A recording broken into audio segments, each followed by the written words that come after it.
सभापति महोदय, मैं वित्त विधेयक का समर्थन करने के लिए खड़ा हुआ हूँ। उत्तर प्रदेश की जनसंख्या बहुत बड़ी है और उसका क्षेत्र भी बहुत बड़ा है।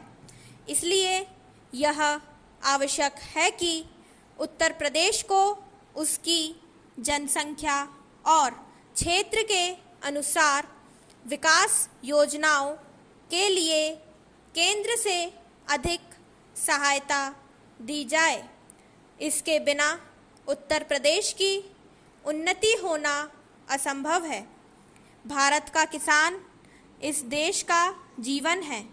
किसान पर ही सारी खुशहाली और उन्नति निर्भर करती है। अगर उसका जीवन समृद्ध होगा तो देश भी समृद्ध होगा। इसलिए यह आवश्यक है कि किसान के दैनिक जीवन की चीज़ें सस्ती हों और उसके खाद और कृषि यंत्र आदि सस्ते दामों पर मिल जाएं। पानी के लिए उसको खाद भगवान की तरफ ना देखना पड़े, बल्कि उसको सिंचाई के विषय में आत्मनिर्भर बनाया जाए।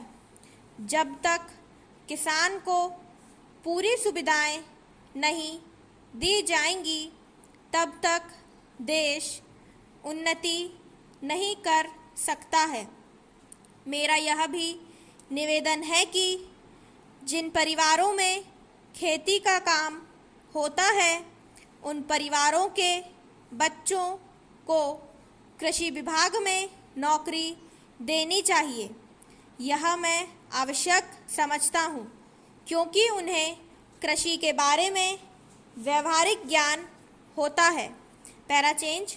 सभापति महोदय, वर्तमान सरकार ने समाजवाद की नीति अपनाई है और सरकार समाजवाद की तरफ कदम बढ़ा रही है, लेकिन हम देखते हैं कि बड़े और छोटे सरकारी कर्मचारियों के वेतन में बड़ा फर्क है।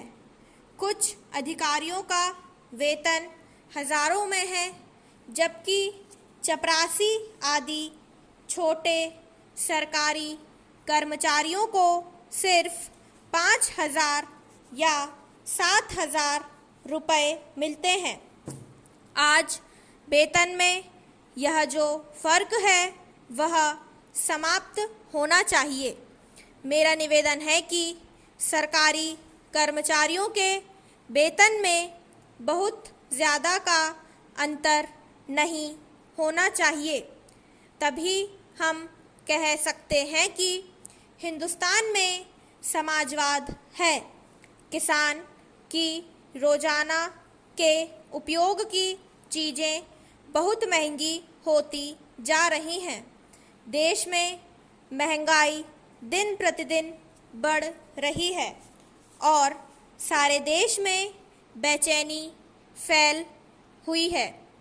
इस बढ़ती हुई महंगाई को रोकना आवश्यक है, नहीं तो देश में क्रांति हो जाएगी। आप इस सच्चाई को छिपा नहीं सकते कि आज देश में चारों तरफ बड़ा असंतोष है और लोग बड़ी आशा से हमारी तरफ देख रहे हैं, लेकिन महंगाई हमारे नियंत्रण से बाहर होती चली जा रही है। देश में काले धन की बड़ी चर्चा की जाती है। उसको निकालने के लिए बड़े प्रयत्न किए गए हैं। स्टॉप।